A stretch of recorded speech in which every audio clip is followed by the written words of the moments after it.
Одоогоос яг 9 жилийн өмнө Японтой чөлөө судалгааны хэлцээр хийж яхад яг энэ манай асуултанд хариулж байгаа хүмүүс шиг юм хариултууд өгч ирсэн юм байна.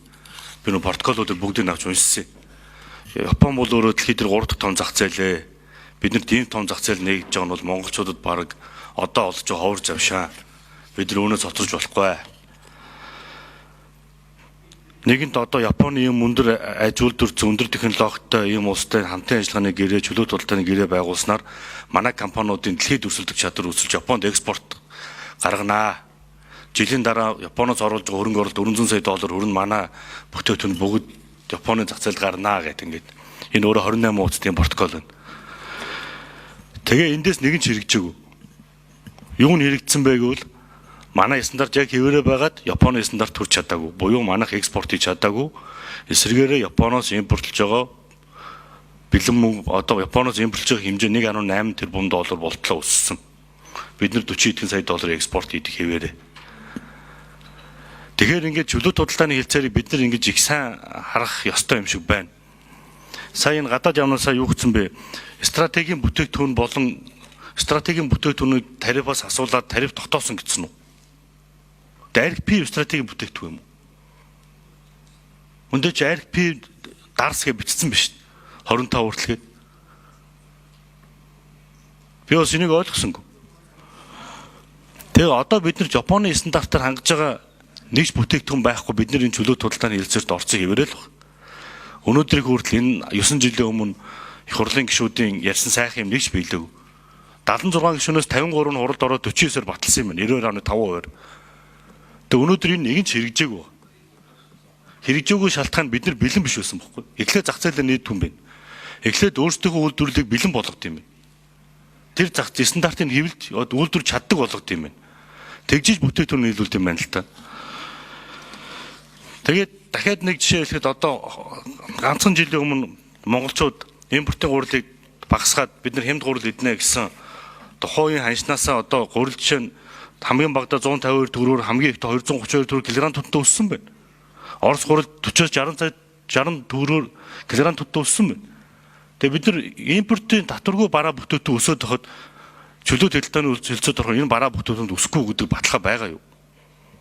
Бид нар энийг хүлээн зөвшөөрөх үйлдвэрлэлийн хүчин чадал байгаа юу? Тэгээ би саний хоёр асуултанд эхлээ асуулт аваад тэгээ тодруулах авч. Японтой хийсэн хэлцээрийг манайх их буруу ойлгоод байгаамаа. Японтой бол ийм чөлөө судалгааны хэлцээр гэж хийгдээгүй. Япон улстай бол бид нар эдийн засгийн түншлэлийн хэлцээр хийсэн. Эдийн засгийн хувьд түншлэе гэж байгаа юм. Түншлэх ажлаа Монгол улсын засгийн газар хийж чадахгүй өнөөдөр хүрсэн. Энийхээ бурууг жишээлбэл хэлцээр лүгээ чигдэг. Энэ бол их буруу юм тогтох гэж байна. Япончууд тухайн үед өөрснөө хэлжсэн. Тэгээд нэг хэлцээр хийждэг. Яг түншлэлийн төвшөнд хамтарч ажиллаж чадахгүй бол манаагаас орсон жоохон бараан дээр одоо янз бүрийн юм яриад байх үедээ гэж. Яг одоо энэ гарч ирж байна. Энэ Япон талаас идэвхжиж байгаа худалдаа бол ерөөсөө машин дээр байгаа. Монголчуудын машин худалдаж авах чадвар л нэмэгдээд байгаа. Зээлээр авдаг, машин зарцуулж байгаа мөнгөний хэмжээ нэмэгдсэн гэд. Энэ тоог хамтын ажиллагааны түншлэлийн хэлцээр лүгээ бид нар ийм бух маягтайгаар энэ Японы хэлцээр лүү айхтар халдаж боломгүй байна. Энэ хэлцээр бол ийм зузаан хэлцээр. Энийг бүрэн дүүрэн хилцүүлэх, хэрэгжүүлэх үүрэгтэй. Энэ бол гадаад яам, Монгол улсын гадаад яам, Японы гадаад яам хоёр хамтын ажиллагаагаар хэрэгжүүлэх үүрэгтэй. Тийм учраас бол энэ хэлцээрийг ажлын хэсгүүдийг нь тогтмол хуралдуулж монголчууд асуудлаа тавих ёстой. Зарим барааг нь авахгүй гэж хэлж болно. Зарим дээр нь хөрөнгө оруулалт оруулвал бид авна гэж бас хэлж болно. Хамтын үйлдвэрлэл хийгээд Японы зах зээл рүү бараагаа гаргая гэж хэлж болно. Нэггээр хэлбэл хоёр засгийн газар эдийн засгийн хувьд түншлээд эдийн засгаа босгож ирэх учиртай хэлцээр байхгүй юу? Одоо энэ хийж байгаа бол өөр. Энэ бол Монголд үйлдвэрлэж байгаа 367 барааг өөрийнхөө чаддаг барааг энэ зах зээл рүү татваргүйгээр гаргая гэдэг ийм л хэлцээр. Таны болгоомжил зөв. Яаралтай асуудлаа шийдээч. Бэлтгэн нийлүүлэх тогтолцоогоо хий. Дархныхаа аж үйлдвэрийн паркийг байгуул. Би бол тэгж л ойлгож. Бараа бүтээгдэхүүнийхээ MLT-ийн аж үйлдвэрийн паркийг хурдал. Тэр цагаан алт хөтөлбөрөөр хурдан хэрэгжүүл. бараа бүтээгдэхүүнээ бэлд гарах гэсэн ийм санаа гэж би өвдөө ойлгож байна. Тэгэхээр бол өцөгдөр тэр цогтгөрл нэг график үзүүлээд ингээд буруу мэдээлэл Монгол даяар тараагаад байгаа юм. Тийм учраас одоо цаашдаа хэдүүлэн хилцээр болгоно салгаж юу юм бэ? Ямар учиртай юм бэ гэдгээ харж жигнэж бүр шаардлагатай бол тухайн хилцээрийг аюулгүй байдал гадаад бодлогын байнгын орон дээр Японтой хийсэн эдийн засгийн түншлэлийн хилцээрийг энэ цаг үеийн гишүүдэд нэг ингээд задлаад харуулчмаар байхгүй. Эн чи ийм учиртай. Энэ механизм ажиллаж байна. Энэ ажиллахгүй байна гэд. Тэгэхгүй бол одоо зүгээр худалдааны гэрээ хийсэн юм шиг бид нэр ингэж буруу ойлгож цаашаа явж болохгүй гэж хэлмээр байна. Тэгээ бид бол бэлтгэх цаг наргүй ажиллаж ийж нэгдсэн тогтолцоогоо хийж авна. Цаг наргүй ажиллаж ийж энэ малчтынхаа түүхийдийг боловсруулдаг болно. Цаг наргүй ажиллаж ийж энийг нөгөө зах зээлдээ таниулна. Түрүүн инквайр сайдын хэлдгээр үнэхээр энэ хүүтэн орчинтой энэ зах зээл дээр л энэ нэг жоохон бараага зарч чадахгүй юм бол бид ирэн хэцүү байна шүү гэдэг ийм л зүйл байна. Тийм учраас энэ гэрээг бид нар чулуу болгохын төлөө явъя гэж би та бүхнээс хүсэж байгаа. Тэгэд боломжийн талаар сайн хөндлөө. Махан бүтээгдэхүүн Евразийн энэ дотоодын хэрэглээ нь $706 сая байгаа импорт.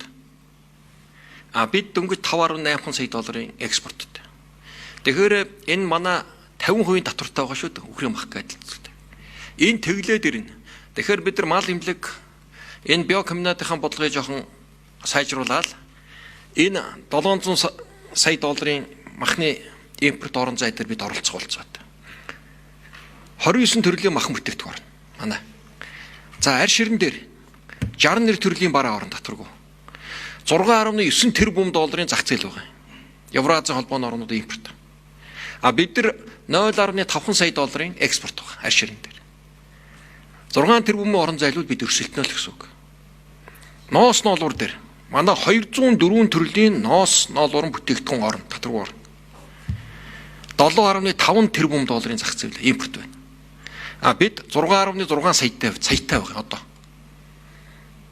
Энэ мэтлэнгийн манай өрсөлдөх одоо яг нөгөө бидний хийж байгаа цагаан алт хөтөлбөр маань экспортын болох, уулуурхаагаас ингээд олон талбарт эдийн засгтаа болох, энийгээ дагаад нөгөө хөдөө аж ахуйгаа эрчимжүүлэх, малчтаа хоршоолж болох, ингээд нөгөө мал эмнэлэг түүхийдийн чанараа нэмэгдүүлэх гэдэг их олон бодлогыг энэ талаасаа энэ хөнгөн үйлдвэр дээр бол үнэхээр бас их том боломж гарна. Бид одоо энэ том зах зээл дээр өрсөлдөе гэж хүчээр сормоор байгаа. Ер нь бид 30 жил хэр болсон юм бэ гэж.